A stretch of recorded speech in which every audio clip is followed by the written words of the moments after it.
नमस्कार, आप देख रहे हैं 4 PM और मैं हूं अभिषेक मिश्रा।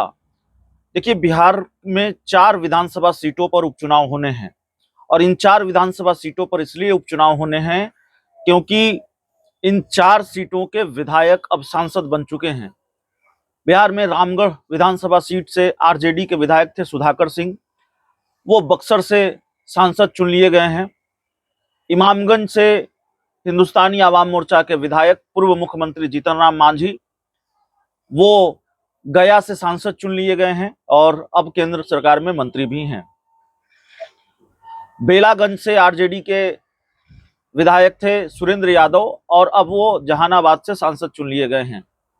और इसी तरह से तरारी से सुदामा प्रसाद सीपीआई एमएल के विधायक थे और वो अब आरा से सांसद चुन लिए गए हैं। तो जाहिर है, जिन विधायकों के सांसद चुने जाने के बाद विधानसभा की सीटें खाली हैं, वहां उपचुनाव होंगे। हालांकि एक उपचुनाव रुपौली में हो चुका है और वहां उपचुनाव इसलिए हुआ कि जब बीमा भारती ने लोकसभा चुनाव का लड़ने का मन बनाया, उनको टिकट मिला आरजेडी से, तो उन्होंने विधानसभा की सदस्यता से इस्तीफा दे दिया था।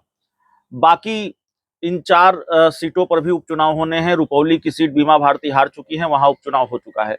तो बिहार में अब जिन 4 सीटों पर उपचुनाव होने हैं, विधानसभा की जिन 4 सीटों पर उपचुनाव होने हैं, उसके लिए चुनाव आयोग की तरफ से कोई अधिसूचना जारी नहीं की गई है। लेकिन बिहार की राजनीति में इन 4 सीटों पर होने वाले उपचुनाव को लेकर गहमागहमी अब तेज है।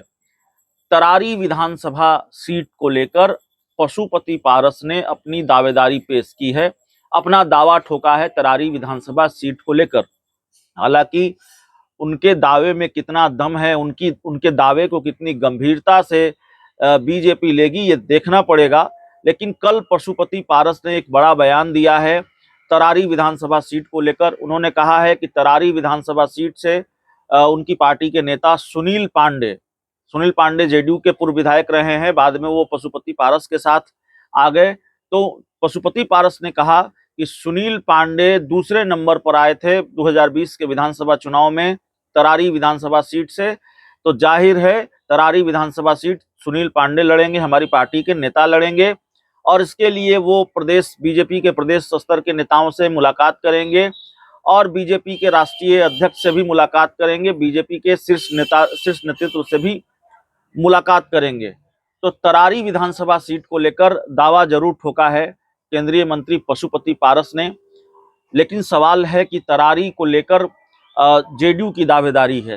तरारी विधानसभा सीट को लेकर माना जा रहा है जिन 4 सीटों पर चुनाव होने हैं, उन 4 सीटों में से एक सीट रामगढ़ बीजेपी लड़ेगी और 2 सीट पर जेडीयू की दावेदारी है, बेलागंज और तरारी। तो देखना होगा जेडीयू अपनी दावेदारी पशुपति पारस के लिए छोड़ती है कि नहीं छोड़ती है। चिराग पासवान पर मोदी की कृपा इन दिनों खूब बरस रही है। तो चिराग पासवान चाचा की राह में रोड़ा बनते हैं कि नहीं बनते हैं, पहले बन चुके हैं।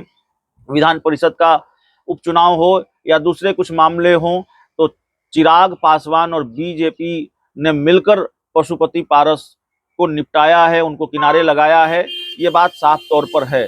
तो अब पशुपति पारस जो डिमांड कर रहे हैं, जिस बीजेपी ने पशुपति पारस को लोकसभा में एक भी सीट नहीं दी, उनको एक भी सीट के लायक नहीं समझा, वो बीजेपी पशुपति पारस की इस डिमांड को गंभीरता से लेगी, इस डिमांड को ज्यादा भाव देगी। ये कहना बड़ा मुश्किल है, इसकी उम्मीद बहुत कम नजर आती है। लेकिन पशुपति पारस ने एक तरह से कल आंख भी दिखाया है बीजेपी को, अपनी पार्टी की राज्य स्तरीय बैठक बुलाई। बैठक के बाद जो प्रेस कॉन्फ्रेंस की, उसमें साफ तौर पर उन्होंने कहा कि देखिए, लोकसभा चुनाव में हमारे साथ नाइंसाफी हुई है और पशुपति पारस ने जो कुछ भी कहा उसका लब्बो-लुआब यही था कि जो लोकसभा चुनाव में हुआ वो अगर विधानसभा चुनाव में हुआ, बीजेपी ने अगर सीटें नहीं दी तो उनके पास विकल्प खुले हैं। जब उनसे पूछा गया कि क्या आप दूसरे गठबंधन के साथ जा सकते हैं, क्या आप आरजेडी के साथ जा सकते हैं, तो उन्होंने कहा कि इसका फैसला भविष्य करेगा, ये भविष्य में इसका फैसला होगा। तो आरजेडी के साथ जाने की बात को उन्होंने खारिज नहीं किया, उन्होंने ये नहीं कहा कि हम नहीं जाएंगे। इससे पहले वो कहते रहे थे कि जब तक जिंदा रहेंगे राजनीति में तब तक बीजेपी के साथ रहेंगे।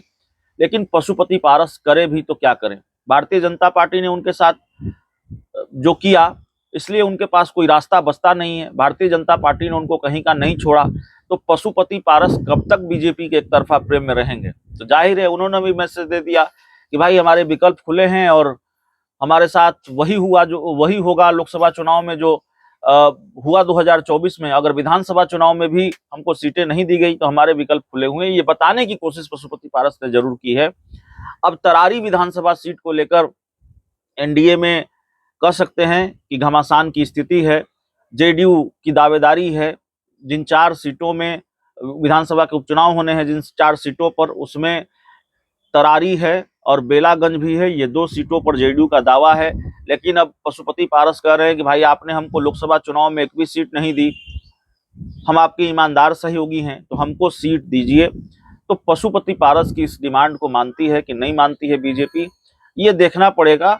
और अगर ये डिमांड नहीं मानी जाएगी तब तो संकेत मिल जाएगा, तब तो बात साफ हो जाएगी कि उपचुनाव वाली डिमांड नहीं मानी गई तो विधानसभा चुनाव वाली डिमांड भी नहीं मानी जाएगी। चिराग पासवान अगर एनडीए का हिस्सा हैं तो पशुपति पारस को बीजेपी भाव नहीं देगी, ये दिगर बात है। और पशुपति पारस के पास भी विकल्प बहुत खुले हुए हैं। पशुपति पारस को अगर बीजेपी ने हल्के में लिया तो पशुपति पारस अपना नहीं बना सकते, लेकिन बीजेपी का बिगाड़ जरूर सकते हैं। बिहार विधानसभा चुनाव में बहुत मैनेजमेंट के मास्टरमाइंड माने जाते हैं। स्वर्गीय रामविलास पासवान का चुनावी मैनेजमेंट वो संभालते रहे हैं और इसमें वो माहिर माने जाते हैं। ये ठीक है कि जनाधार चिराग पासवान के मुकाबले कम है, जनाधार के मामले में, वोट बैंक के मामले में और वोटरों पर जो उनका प्रभाव है उस मामले में पशुपति पारस थोड़े कमजोर हैं। लेकिन जाहिर है राजनीतिक दांव पेच में माहिर हैं, तो भारतीय जनता पार्टी और चिराग पासवान का खेल वो बिगाड़ भी सकते हैं और बिगाड़ भी सकते थे 2024 के लोकसभा चुनाव में। अगर उन्होंने अपने ऐलान के मुताबिक हाजीपुर से लोकसभा चुनाव लड़ा होता, खुद नहीं जीतते तो चिराग पासवान की मुश्किल जरूर बढ़ा देते।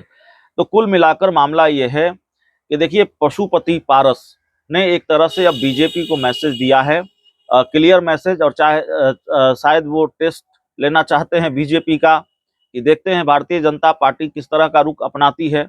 विधानसभा उपचुनाव को लेकर तरारी की जो सीट है उस सीट की डिमांड उन्होंने भारतीय जनता पार्टी से कही है और कहा है कि भाई हमको ये सीट चाहिए, हम तो ईमानदारी से आपके साथ लगे रहे हैं, जुड़े रहे हैं, हमारे पास उम्मीदवार भी हैं और तगड़े उम्मीदवार हैं। जो दूसरे नंबर पर रहे थे विधानसभा के चुनाव में, सुनील पांडे, तो उनके लिए ये सीट हमें चाहिए। अब देखना है बीजेपी उनकी इस डिमांड को मानती है कि नहीं मानती है। बहुत बहुत धन्यवाद।